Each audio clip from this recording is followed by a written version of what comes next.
With a Calder Cup and playoff MVP trophy to his credit, Andreas Johnsson has probably seen the last of the American Hockey League. He led the playoffs in scoring 10 goals, 14 assists, and was the Marlies' best player in their Game 7 Cup clincher on Thursday night. Similarly, Travis Dermott is also done with the lower league. Two can bring their playoff success with them to the Maple Leafs, a team that is still trying to figure out how to win 4 of 7 against a single opponent in April. The Maple Leafs believe in promoting from within, so the hope is that the success of the Marlies will translate to the NHL.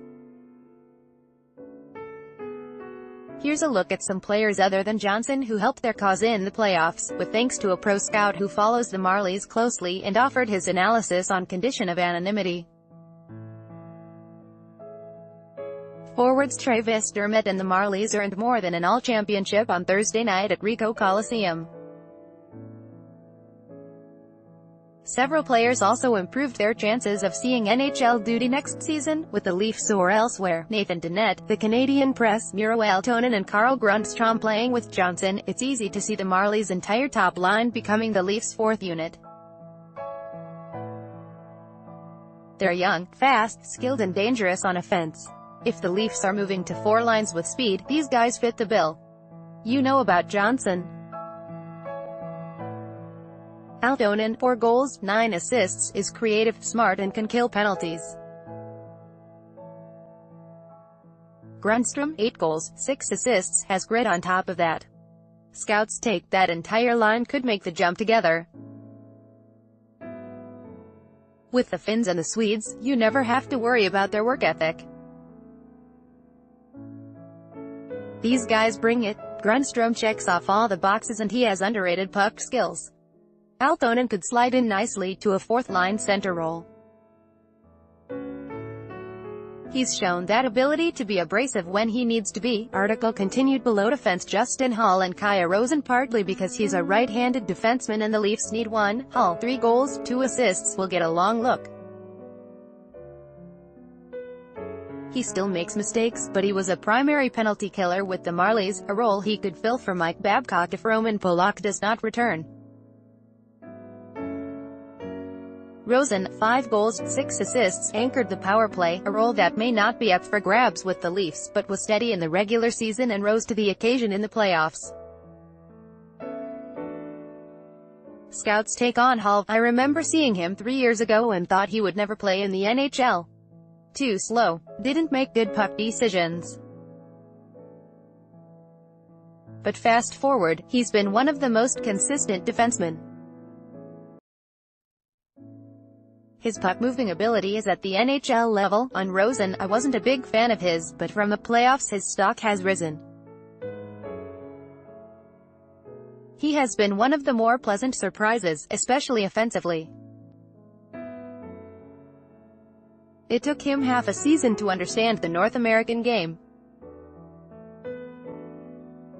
He adapted and started to trust his skills and hockey sense, in limiting mistakes and making that first pass out of the zone. Goaltending. Garrett Sparks' article continued. Below, the Leafs will have to figure something out here. Sparks, a believer in the power of positive thinking, calls himself an NHL goalie. He had the best season of his 5 years as a pro, and he had the type of Game 7, bouncing back from a shoddy Game 6, that makes teams notice.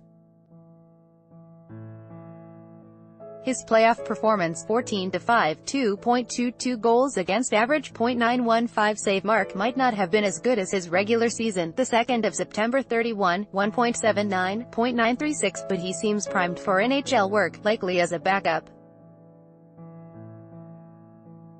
The Leafs have Curtis McElhinney. May the best keeper win, and may the other land with another NHL team on waivers. Scouts take. I think he's an NHL goalie. Is he ready to start? I don't think so. He's going to need a year of playing 15, maybe 20 games.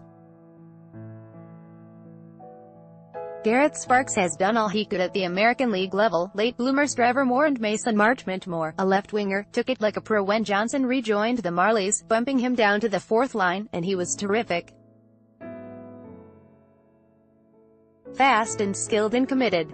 He had 6 goals and 11 assists in 20 playoff games, fourth in the playoff scoring race in a limited role. The Leafs signed him in 2016 out of the University of Denver. Marchment, the son of ex-NHLer Brian Marchment, took an unusual path by staying in Tier 2 hockey until he was 19, then joining the OL.